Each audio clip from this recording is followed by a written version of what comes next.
Dear students, viewers and listeners, myself Dr. Shivhar Singh, and today I have come before you with a lecture on another important feminist issue of public-private divide.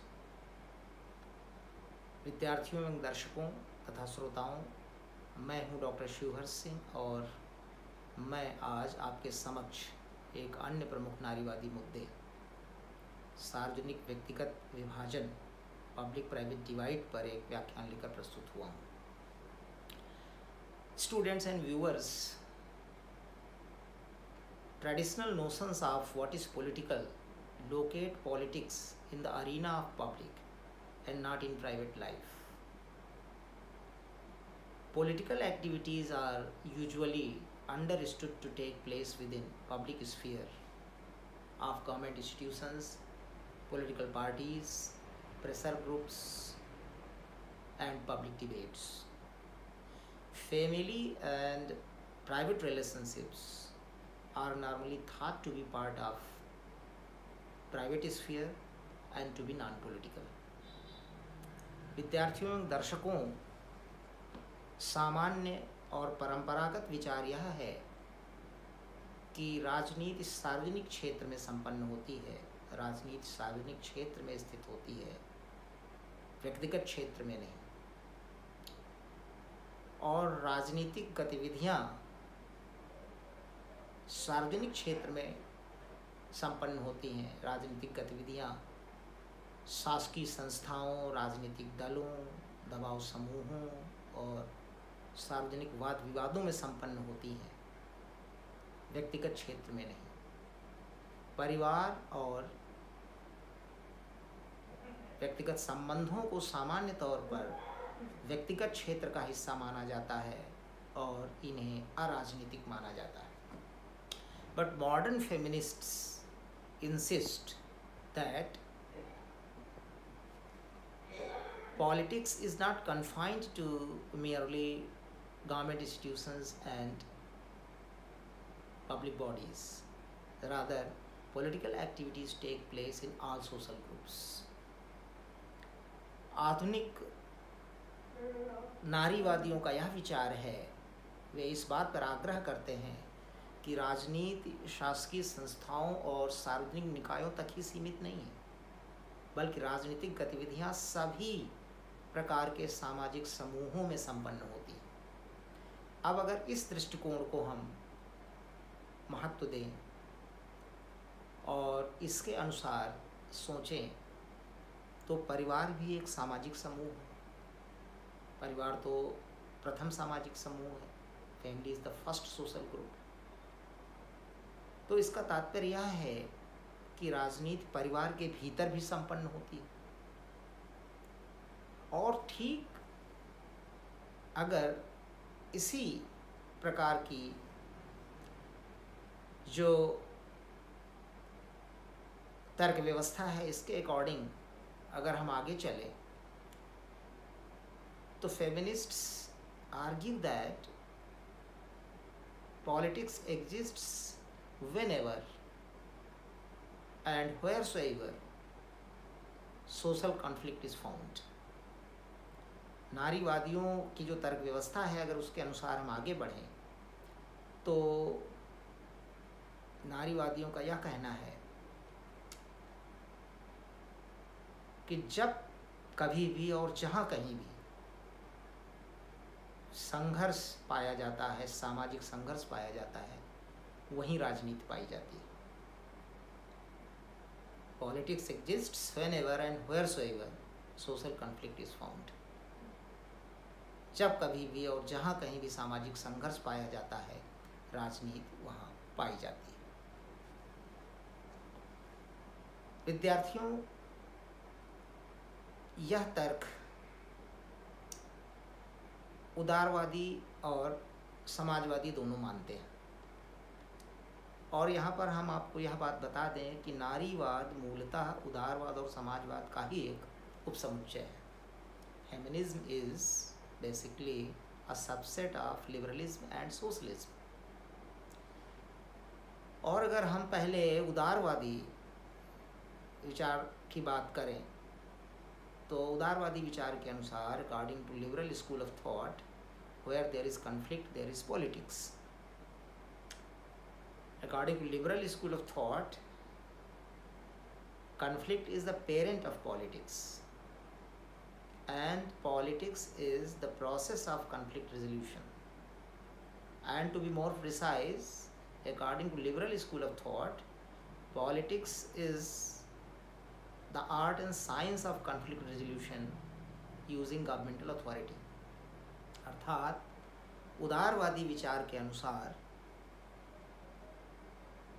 राजनीति संघर्ष वियोजन या संघर्ष निवारण या संघर्ष समाधान की प्रक्रिया है, और अगर इसे और ठीक ढंग से कहें तो उदारवादियों के अनुसार राजनीति शासकीय सत्ता के प्रयोग के माध्यम से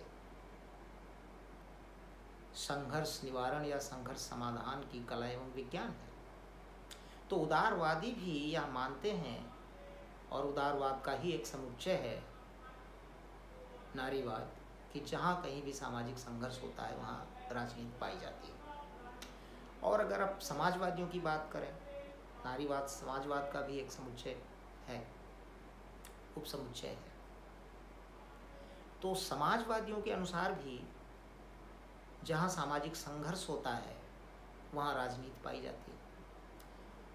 समाजवादी यह मानते हैं कि समाज दो वर्गों में विभाजित होता है, और अगर हम समाजवादी नारीवाद की बात करें तो समाजवादी नारीवादी समाज को मेल क्लास और फीमेल क्लास में विभाजित करते हैं, जहाँ की मेल क्लास या पुरुष वर्ग डोमिनेंट या प्रभुत्वशाली वर्ग होता है, और फीमेल क्लास या महिला वर्ग, स्त्री वर्ग वह पराधीन या उपाश्रित सबऑर्डिनेट क्लास होता है। और इन दोनों क्लासेस के मध्य, इन दोनों वर्गों के मध्य सोशल कॉन्फ्लिक्ट होता है, सामाजिक संघर्ष होता है। संघर्ष का कारण यह है कि the dominant class always exploits the dependent class, अर्थात the male class which is the dominant class of the society always exploits the dependent class that is the female class of the society। परंतु उदारवादी और समाजवादी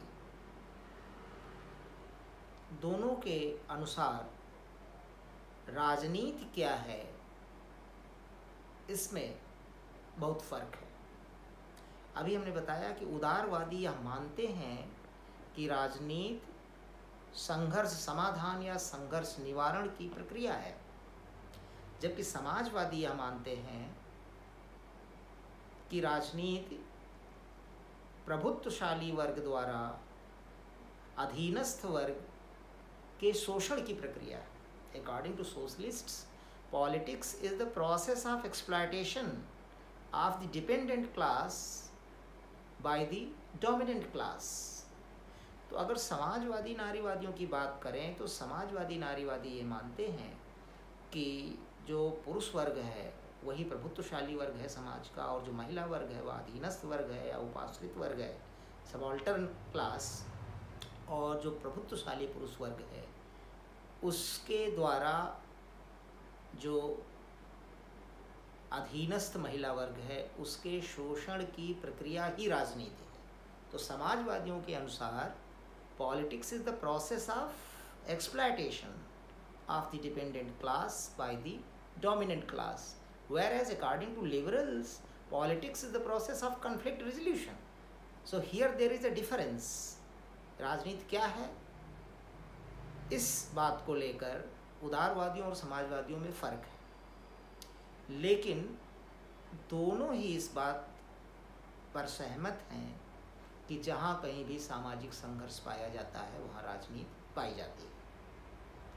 अब अगर हम इसके आगे चलें तो हमें यह विचार करना होगा कि नारीवादी किस प्रकार से राजनीति को परिभाषित करते हैं। Here I will quote Kate Millett. Kate Millett, in her classic work Sexual Politics 1970, she writes, or rather she has defined politics as power structured relationships and arrangements whereby one group of persons is compelled by another group of persons. अर्थात cat millet ने अपनी पुस्तक sexual politics जो 1970 में प्रकाशित हुई उसमें लिखा है कि राजनीति शक्ति संरचित संबंध है या शक्ति संरचित ऐसे संबंध और व्यवस्थाएं जिनके द्वारा लोगों का एक समूह दूसरे समूह द्वारा बाध्य किया जाता है, मजबूर किया जाता है, उसे ही राजनीति कहते हैं. If I repeat then, Kate Millett writes that politics is power structured relationship and arrangement whereby one group of persons is compelled by another group of persons. Cat millet के अनुसार राजनीति के अंतर्गत शक्ति संरचित संबंध और व्यवस्थाएं आती हैं जिनके द्वारा लोगों का एक समूह लोगों के दूसरे समूह को मजबूर करता है, बाध्य करता है. She has defined politics as power structured relationships and arrangements whereby one group of persons is compelled by another group of persons. अब अगर केट मिलेट की इस परिभाषा को लागू करें तो हम पाते हैं कि परिवार के अंदर भी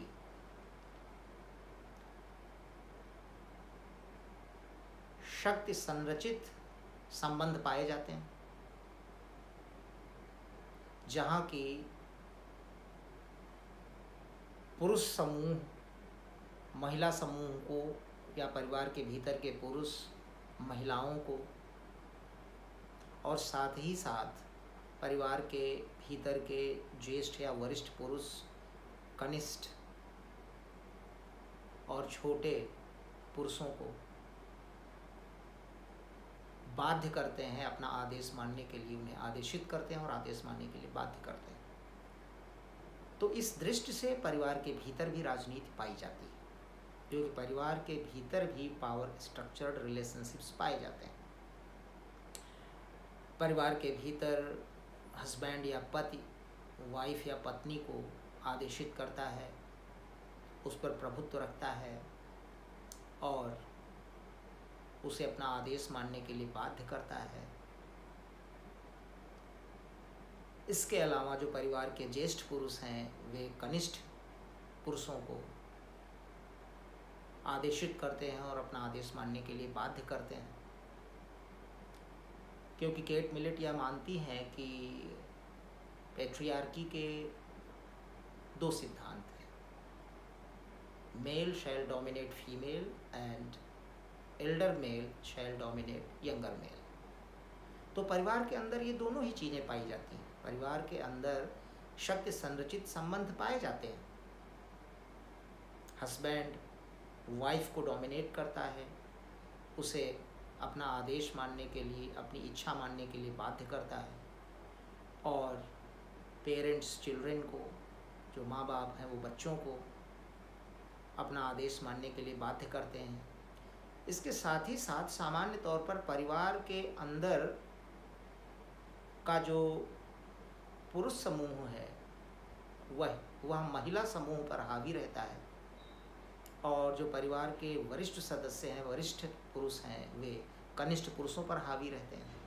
तो परिवार के भीतर भी शक्ति संरचित संबंध और व्यवस्थाएं पाई जाती हैं, जहाँ पर कि यह देखने को मिलता है कि पुरुषों का एक समूह महिलाओं के दूसरे समूह को बाध्य करता है और ज्येष्ठ पुरुषों का समूह कनिष्ठ पुरुषों को बाध्य करता है. तो इस प्रकार से हम कह सकते हैं परिवार के भीतर भी राजनीति पाई जाती है. इसीलिए जो रेडिकल फेमिनिस्ट्स हैं, जिनमें सबसे बड़ा नाम सिमोन द बुआ का है, जिन्होंने 1949 में द सेकंड सेक्स नामक पुस्तक लिखी। वे इस विचार की सबसे प्रखर और तीक्ष्ण विरोधी हैं कि politics stops at the front door. Simone de Beauvoir इस विचार की सबसे मुखर और प्रखर विरोधी हैं कि राजनीति घर के दरवाजे पर ही रुक जाती। सिमोन द बुआ ने तो यहाँ तक कह दिया कि marriage opens the door of subjection of woman, कि शादी या विवाह नारी की पराधीनता का द्वार खोलती है। Marriage opens the door of subjection of women, विवाह नारी की पराधीनता का द्वार खोलती है, अर्थात शादी या विवाह के पश्चात परिवार के भीतर महिला या स्त्री पराधीनता की स्थिति में रहती है। और सिमोन द बुआ ने जो उपदेश दिया, जो कहा, उसे प्रैक्टिस भी किया। सिमोन द बुआ एग्जिस्टेंशियलिस्ट फिलोसोफर, अस्तित्ववादी दार्शनिक जॉन पॉल सार्त्र की अनवेड वाइफ थी। सिमोन द बुआ was unwed wife of Jean-Paul Sartre for almost 50 years, and they produced together several children, but they never formally married. Simone de Beauvoir never formally married Jean-Paul Sartre. So what she preached, she practiced the same, and she believed that marriage opens the door of subjection of woman. तो नारी के लिए विवाह उसकी पराधीनता का द्वार खोलता है, अर्थात जब वह विवाह करने के बाद किसी परिवार में प्रवेश करती है तो वहाँ मेल उसको डोमिनेट करता है। वह डोमिनेंट स्थिति में नहीं रहती, न बराबरी की स्थिति में रहती है। महिला पराधीनता की, अधीनस्थता की स्थिति में रहती है, उपाश्रित स्थिति में रहती है, और जो परिवार के भीतर के पुरुष हैं वे उसे बाध्य करते हैं, उसे आदेशित करते हैं, उस पर हावी रहते हैं, उस पर अपना प्रभुत्व स्थापित रखते हैं। तो अगर नारीवादियों की इस परिभाषा को हम स्वीकार करें कि politics is power structured relationship whereby one group of persons is compelled by another, तो स्पष्ट है कि परिवार के भीतर भी राजनीति पाई जाती है, क्योंकि परिवार के अंदर के पुरुष परिवार की महिलाओं को बाध्य करते हैं, आदेशित करते हैं और आदेश मानने के लिए बाध्य करते हैं। और जो परिवार के वरिष्ठ पुरुष हैं वे कनिष्ठ पुरुषों को आदेशित करते हैं और आदेश मानने के लिए बाध्य करते हैं अनेक प्रकार से। तो परिवार के भीतर भी राजनीति पाई जाती है। इसीलिए रेडिकल फेमिनिस्ट ने ये खुले तौर पर कहा है कि the personal is the political, व्यक्तिगत भी राजनीतिक है, अर्थात the private sphere is also political. Politics and political activities they take place in the private sphere of family as well. That's why radical feminists have proclaimed that the personal is the political. व्यक्तिगत क्षेत्र भी राजनीतिक क्षेत्र है, वहाँ भी राजनीति संपन्न होती है। अब अगर हम इसके आगे बढ़ें तो जो दूसरी महत्वपूर्ण बात सार्वजनिक व्यक्तिगत विभाजन के अंतर्गत आती है, उसमें नारीवादियों का यह कहना है कि जो लैंगिक असमानता है यह समाज में इसलिए बनी हुई है कि समाज में जो लैंगिक श्रम विभाजन है या लैंगिक कार्य विभाजन है जो कि पूरे समाज में व्याप्त है, उसे प्राकृतिक या स्वाभाविक माना जाता है, राजनीतिक नहीं। दैट इज टू से The feminists say that the sexual inequality is preserved in society, or sexual inequality persists in society because the sexual division of labor that runs through the society is thought to be natural, not political. जबकि नारीवादी ये मानते हैं कि जो sexual division of labour है, अर्थात श्रम का या कार्य का लैंगिक विभाजन है, यह नेचुरल नहीं है, यह पॉलिटिकल है। क्योंकि पैट्रियार्कल सोसाइटी में, पितृसत्तात्मक समाज में पुरुषों ने अपनी हित साधना के लिए अपने हित में श्रम का लैंगिक विभाजन कर रखा है और वह क्षेत्र अपने अधीन रखा है जिसमें उसको ज़्यादा शक्ति मिलती है, जहाँ वह आर्थिक रूप से, शैक्षणिक रूप से और राजनीतिक रूप से ज़्यादा शक्तिशाली होता है, और महिलाओं को उस क्षेत्र में सीमित रखा है जहाँ वे पराधीनता में रहती हैं, शक्तिहीन रहती हैं, निर्णय निर्माण की प्रक्रिया में, राजनीति में, शिक्षा में और व्यवसायों में उनका कोई हाथ नहीं होता, उनकी सहभागिता नहीं हो पाती। इसी को प्राइवेट या व्यक्तिगत क्षेत्र कहा गया है, प्राइवेट स्फीयर और private realm. And the realm which is occupied by the males of the society, that is known as public realm, public man and private woman. We can also say like this. Traditionally, the public sphere or public realm has politics, education, art, literature, careers in it. And private realm or private sphere has family, caring, child rearing and domestic work. परंपरागत रूप से जो सार्वजनिक क्षेत्र है उसके अंतर्गत राजनीति आती है, शिक्षा आती है, उसमें राजनीति शामिल है, शिक्षा शामिल है, व्यवसाय या पेशा शामिल है, और साहित्य, कला सब सार्वजनिक क्षेत्र में आते हैं। और यह क्षेत्र पुरुषों का क्षेत्र है। तथा व्यक्तिगत क्षेत्र के अंतर्गत परिवार, केयरिंग अर्थात दूसरों की परवाह करना, दूसरों की देखभाल करना, चाइल्ड रियरिंग अर्थात बच्चों का, शिशुओं का पालन पोषण करना, और डोमेस्टिक वर्क, घरेलू कार्य, खाना बनाना, साफ सफाई करना, घर की देखभाल करना, ये सारी चीज़ें प्राइवेट रेल्म या प्राइवेट स्फीयर में आती हैं जो कि महिलाओं को सौंपा गया है। तो यह समाज में श्रम का विभाजन है या समाज में श्रम का लैंगिक विभाजन है। All the shades of feminists challenge this public and private divide. सभी प्रकार के नारीवादियों ने इस श्रम के लैंगिक विभाजन को और इस पब्लिक और प्राइवेट डिवाइड को चुनौती दी है।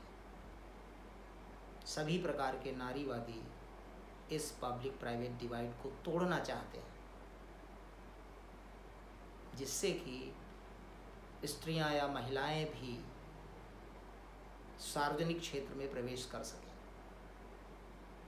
उन्हें शिक्षा के अच्छे अवसर मिल सकें, और शिक्षा से ही जुड़ा हुआ है एम्प्लॉयमेंट अर्थात किसी भी कार्य में नियोजन, नौकरियां, और विमेन एम्पावरमेंट के लिए education is the first step. शिक्षा ही पहली सीढ़ी है, उसी के बाद एम्प्लॉयमेंट मिल सकता है। तो सारे नारीवादी इस पब्लिक प्राइवेट डिवाइड को तोड़ना चाहते हैं, so that the women could also occupy the public realm, they could enter into politics, they could enter into different careers, they could get good opportunities of education, they could get good career in literature and art, जिससे कि स्त्रियों को भी, महिलाओं को भी समाज की राजनीति में प्रवेश करने का अवसर मिले, उन्हें राजनीतिक निर्णयों में सहभागिता करने का अवसर मिले, उन्हें शिक्षा के अच्छे अवसर मिले, उन्हें अच्छे व्यवसाय करने के अवसर मिले, वो अपना करियर किसी भी क्षेत्र में बना सकें, वे कला और साहित्य में अपना हाथ आजमा सकें। इसलिए feminists of all the shades argue in the favour of breaking down this public private divide. कुछ नारीवादी यह चाहते हैं कि जो नारियों पर, स्त्रियों पर घरेलू कार्य का बर्डन है, इससे उन्हें रिलीव किया जाना चाहिए। विशेष करके ये नारीवादी ये कहते हैं कि राज्य अगर अपनी वेलफेयर एक्टिविटीज़ को थोड़ा और बढ़ाए और परिवार के भीतर तक ले जाए तो महिलाओं को डोमेस्टिक वर्क के बर्डन से काफ़ी राहत दी जा सकती है।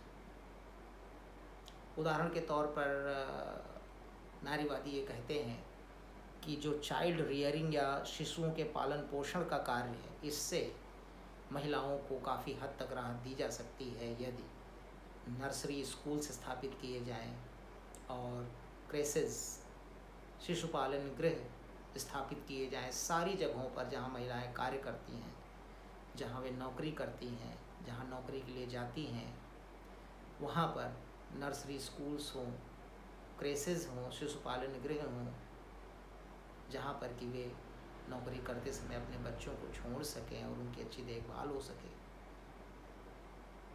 तो इस प्रकार से उन्हें इस डोमेस्टिक वर्क के बर्डन से कुछ रिलीफ दी जा सकती है। परंतु जो उदारवादी विचारक हैं, वे भी ये जो प्रतिबंध हैं नारियों पर पब्लिक स्फीयर में न प्रवेश करने के, इनको वे भी हटाना चाहते हैं, इन प्रतिबंधों को ख़त्म करना चाहते हैं। उदारवादी नारीवादी भी the restrictions of public realm for women they also want to be done away with.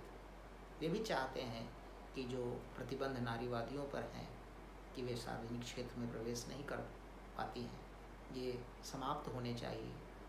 But liberals warn against the politicization of the private realm, because according to liberal theory, private sphere or private realm is the realm of personal choice and individual freedom।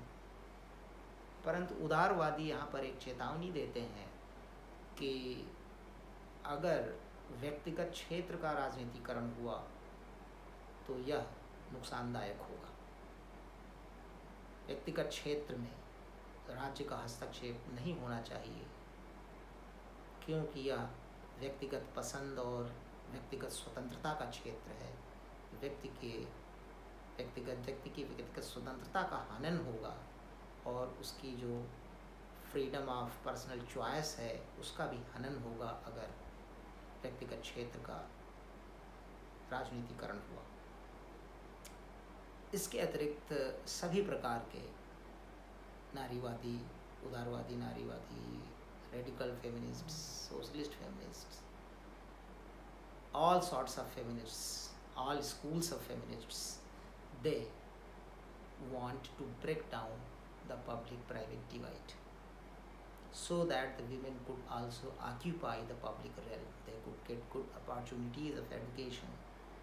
They could get good opportunities of employment.